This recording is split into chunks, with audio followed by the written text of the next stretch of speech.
नींद अपनी खोकर जगाया हमको, नींद अपनी खोकर जगाया हमको, आंसू अपने गिराकर हंसाया हमको, आंसू अपने गिराकर हंसाया हमको।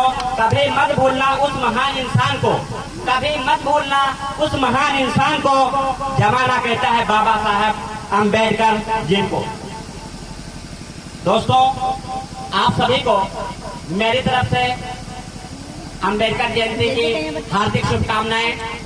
जैसा कि आप जानते हैं, आज हम सब यहाँ पर अम्बेडकर जयंती के उपलक्ष्य में बाबा साहब के विचारों को बढ़ाने के लिए, उनके विचारों को प्रसारित करने के लिए, उनके विचारों को एक दूसरे को बताने के लिए यहाँ पर इकट्ठा हुए हैं।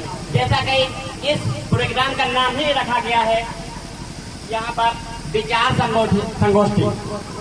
यहाँ पर हम सब आए हैं, बाबा साहब के अनुयायी हैं, बाबा साहब के विचारों को जानने के लिए यहाँ पर आए हैं।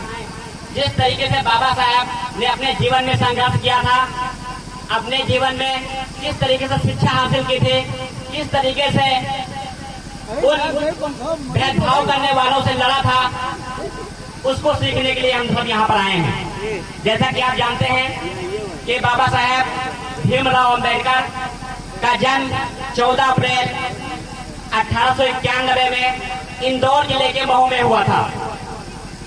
इनके पिताजी एक सूबेदार के पद पर कार्यरत थे उस वक्त।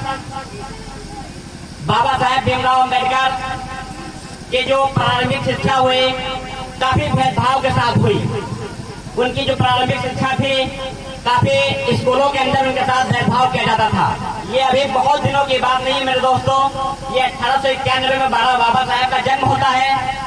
उसी इर्द गिर्द आप सोच सकते हैं कि क्या था हिंदुस्तान में, इस भारत में कैसे लोग रहते थे जो इंसान को इंसान नहीं समझते थे, इंसानों के साथ जानवरों जैसा व्यवहार करते थे। जब हम बाबा साहब को पढ़ते हैं, उनकी जीवनी के बारे में पढ़ते हैं, तो हम देखते हैं कि बाबा साहब जब स्कूलों में पढ़ने के लिए जाते थे तो और बच्चों से अलग उनको बैठाया जाता था। बाबा साहब को अलग बैठाते थे क्योंकि उसको लोग अछूत समझते थे, क्योंकि भेदभाव का दौर था। फिर भी बाबा साहब के दिल में बात जरूर लगती थी। बाबा साहब मेहनत करते रहे, पढ़ते रहे, आगे बढ़ते रहे। उन्होंने मुंबई से पढ़ाई की, फिर उन्होंने कोलंबिया यूनिवर्सिटी से पढ़ाई की, उसके बाद इंग्लैंड से पढ़ाई की। उस वक्त बाबा साहब के पास इस हिंदुस्तान में सबसे ज्यादा डिग्रियां थी, 32 डिग्रियां थी, मोर देन 32 डिग्री।